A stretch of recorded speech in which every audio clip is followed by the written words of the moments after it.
All right, I'm going to go over whileLoopsPractice countdown method. All right, so what's supposed to happen in this method? I'm supposed to count down 4, 3, 2, 1, blast off, 10, 9, 8, 7, 6, 5, 4, 3, 2, 1, blast off, etc. And so what I do know is that I'm going to be passed a starting value. I don't know what that starting value is. It's going to be represented as start. Okay? So you can do one of two things. You can initialize a different variable and set it to start, or you can just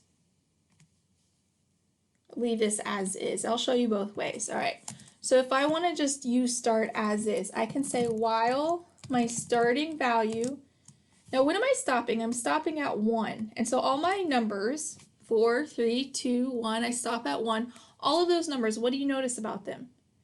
Well, 4 and 3 and 2 and 1 are all greater than or equal to 1.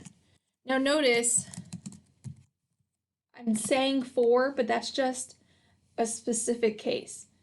If I started at 10, 10, 9, 8, 7, 6, 5, 4, 3, 2, 1 are all greater than or equal to 1. It's also acceptable to say start greater than 0. Okay. Anyway, so what am I going to do? Well, I want to print the number, and you'll notice all of these numbers are on the same line. And so I'm going to say system.out.print, and then I'm going to print the value. Now this time the value is start, and so I'm going to print the value, and then I'm going to put, instead of a space, 3 dots. All right? And then I want to make sure I go to the next value. Well, if I start at 4 and go to 3, or if I go from 3 to 2 or 2 to 1, that's decreasing by 1 each time. So here I'm going to say start minus minus. Now when does this blast off come into play? It's going to come in after my loop.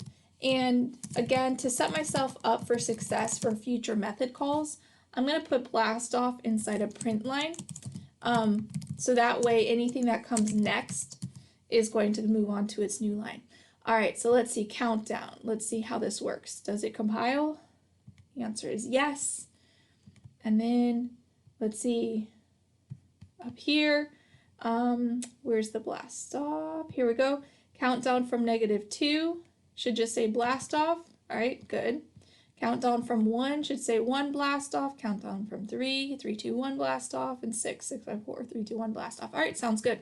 So as promised, there is, if you don't want to keep start in here, or if it just makes you feel more comfortable to have a value that you initialize, I could have said something like before where I say int I equals start, and then just changed here, I is greater than or equal to 1, I, and I. And then your start value hasn't changed. It's just this other value that happened to be the same initial value. And so the difference really comes down to, are you going to need this value later on in this method or not? And if the answer is yes, you'll want to do something like this where you are making sure you're protecting the value of start in some way. All right, hope that was helpful.